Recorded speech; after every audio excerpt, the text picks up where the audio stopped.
Hello students, last video के अंदर हमने डिस्कस किया था मेटल एक्सेस डिफेक्ट्स के बारे में। अब हम डिस्कस करेंगे मेटल डेफिशिएंट डिफेक्ट्स की टाइप के बारे में। अब मेटल डेफिशिएंट डिफेक्ट कब अराइज होंगे? पहला केस ये हो सकता है कि कटायन की लैटिस साइट्स में वैकेंसीज जनरेट हो जाएं, और दूसरा ये हो सकता है कि एक्स्ट्रा अनायंस आ जाएं और वो इंटरस्टिशियल साइट्स को ऑक्यूपाई कर लें। बट ये बहुत रेयर केस है, क्योंकि अनायंस हैं जो वो लार्ज साइज के होते हैं और interstitial voids comparatively small size की होती हैं। तो ये वाला केस बहुत रेयर केस है, इसीलिए हमारा जो ज़्यादा स्ट्रेस या फोकस रहेगा वो रहेगा केस ऑफ कटायनिक वैकेंसीज।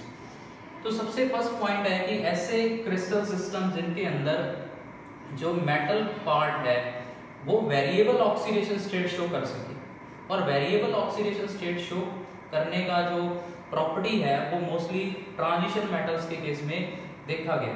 तो ट्रांजिशन मेटल्स जो वेरिएबल ऑक्सीडेशन स्टेट शो कर रही हैं, अगर वो as a cationic form lattice points पे प्रेजेंट होंगी तो वहां पे ये चांस है कि कटायनिक वैकेंसी जनरेट हो और मेटल डेफिशिएंट टाइप का डिफेक्ट देखने को मिले। अब जैसे कि ये क्वेश्चन है कि इन क्रिस्टल्स में से आपको किस क्रिस्टल में मेटल डेफिशिएंट डिफेक्ट देखने को मिलेगा। अब पहला एग्जांपल जो NaCl है उसमें सोडियम कटायन है वो वेरिएबल ऑक्सीडेशन स्टेट शो नहीं कर सकता। तीसरे में पोटेशियम में वेरिएबल ऑक्सीडेशन स्टेट नहीं है। जिंक की सिर्फ 2 पॉजिटिव ऑक्सीडेशन स्टेट है और कोई ऑक्सीडेशन स्टेट नहीं है। Lithium variable oxidation state show नहीं करेगा, +1 ऑक्सीडेशन स्टेट है अल्कली मेटल्स की। अब आयरन है वो वेरिएबल ऑक्सीडेशन स्टेट शो करता है, और आयरन की 2 कॉमन ऑक्सीडेशन स्टेट है +2 और +3। तो इस क्वेश्चन का आंसर जो होगा वो होगा option B, that is FeO। अब इस डिफेक्ट के टाइम होगा क्या कि जैसे मैंने यहाँ पे 2 डायमेंशनल लैटिस सिस्टम ड्रॉ कर रखा है FeO का, तो लैटिस साइट्स में से कुछ जो लैटिस साइट है वहां से कटायन की वैकेंसी होगी, वहां से कटायन क्या होंगे, मिस होंगे। अब जब कटायन अपनी लैटिस साइट से मिस होंगे तो क्रिस्टल इलेक्ट्रिकली न्यूट्रल नहीं रहेगा, इसमें नेगेटिव चार्ज एक्सेस में है। अब इस नेगेटिव चार्ज को बैलेंस करने के लिए जो इसके नियर बाय नेबर्स हैं Fe2 पॉजिटिव, वो एक्स्ट्रा चार्ज अक्वायर करेंगे। इट मींस जो ये Fe2 पॉजिटिव थे ये कन्वर्ट हो जाएंगे Fe3 पॉजिटिव में। पर जब Fe2 पॉजिटिव Fe3 में कन्वर्ट होंगे तो वो इलेक्ट्रॉन का लॉस करेंगे, और वो इलेक्ट्रॉन इन पूरे क्रिस्टल की लैटिस के अंदर फ्री मूवमेंट के लिए फ्री है, मूवमेंट के लिए यहाँ पे इलेक्ट्रॉन्स फ्री हैं पूरी लैटिस साइड्स के अंदर। तो जब कटायन की लैटिस साइड से मिसिंग हुई तो नियर बाय नेबर्स ने एक्स्ट्रा चार्ज एक्वायर करके क्रिस्टल की इलेक्ट्रिकल न्यूट्रलिटी को मेंटेन रखा। अब आपने देखा है कि आयरन 2 पॉजिटिव स्टेट से 3 पॉजिटिव स्टेट में गया, इसीलिए मेटल पार्ट का यानी कि कटायनिक पार्ट के पास वेरिएबल ऑक्सीडेशन स्टेट होना जरूरी है। अब इसके और कौन से एग्जांपल हैं? एक तो आयरन का FeO हो गया, दूसरा है FeS जिनको हम आयरन पायराइड्स बोलते हैं। उसके अलावा NiO निकल का ऑक्साइड, क्यूप्रस आयोडाइड और delta form of titanium oxide TiO। अब इस डिफेक्ट के प्रोड्यूस होने से आपने नोट किया है कि जो मेटल पार्ट था उसका नंबर डिक्रीज कर गया। इट मींस जो जनरल फार्मूला होगा डिफेक्ट के बाद वो होगा जो कटायनिक पार्ट है उसका नंबर होगा 1 - delta, delta is a small fraction, और x होगा आपका अनायनिक पार्ट। अब जैसे आयरन के ऑक्साइड के केस में हमने देखा है कि Fe2 पॉजिटिव जो अपनी साइड से मिस हैं उसकी वजह से जो इसका फार्मूला है आइडल, और जो डिफेक्ट पैदा होने के बाद है वो डिफरेंट है, और इसमें जो आयरन का नंबर है वो 1 - डेल्टा है, और जो आयरन का नंबर है वो है 0.95, और ऑक्सीजन है आपके पास 1। तो इस फॉर्म को हम बोलते हैं वस्टाइट फॉर्म। अब जो FeO का केस है तो आपने देखा है कि नॉन स्टोकियोमेट्रिक टाइप का डिफेक्ट है। ऐसा ही जब आयरन पायराइड्स के केस में ये डिफेक्ट देखने को मिलेगा तो आयरन 2 पॉजिटिव अपनी साइड से मिस होंगे और नेबर वाले आयरन 3 पॉजिटिव में चेंज हो जाएंगे, और लैटिस में इलेक्ट्रॉन्स की फ्री मूवमेंट होगी, और इन इलेक्ट्रॉन्स के कारण ही जो आयरन पायराइड्स के मिनरल्स हैं उनको मेटेलिक लस्टर मिलेगी और वो शाइन करेंगे लाइक गोल्ड।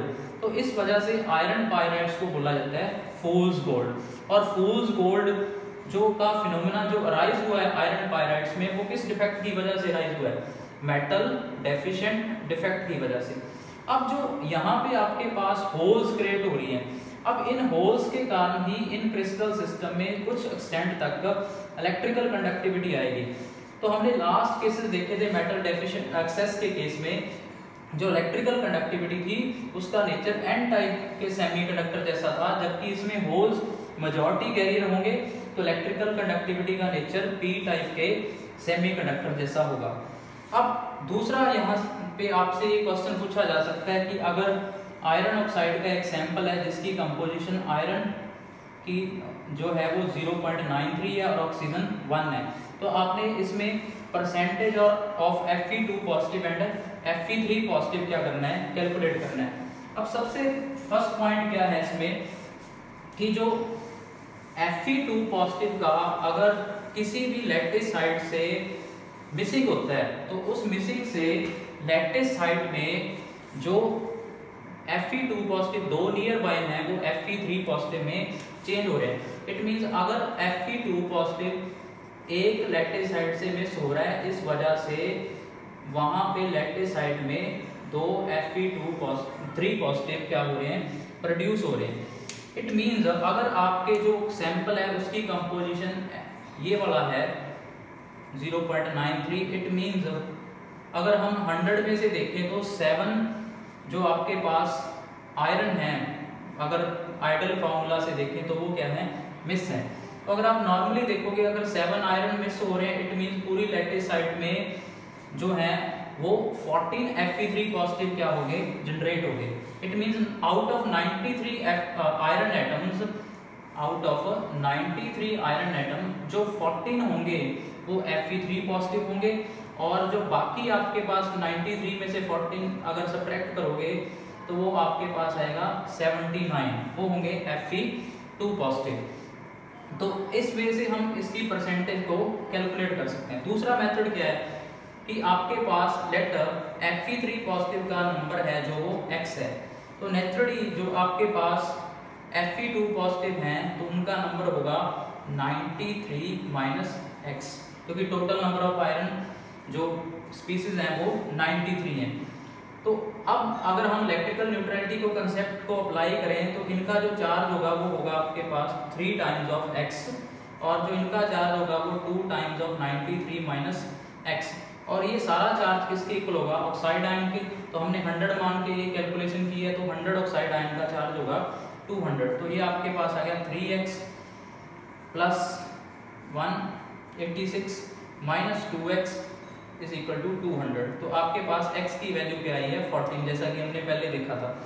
आपके पास जो Fe2 पॉजिटिव आएंगे वो आएंगे 79। तो अगर अब हमने परसेंटेज निकाली है, परसेंटेज ऑफ Fe3 पॉजिटिव, तो Fe3 पॉजिटिव का नंबर है 14 डिवाइड बाय टोटल जो आयरन के स्पीसीज हैं वो है 93 इंटू 100, और जो Fe2 पॉजिटिव की परसेंटेज आएगी वो आएगी 79 बाय 93, या आप 100 में से माइनस कर लो। तो इस वे से आप percentage of Fe2 positive and Fe3 positive क्या कर सकते हो, कैलकुलेट कर सकते हो। तो ये था पूरा topic about non stoichiometric defects.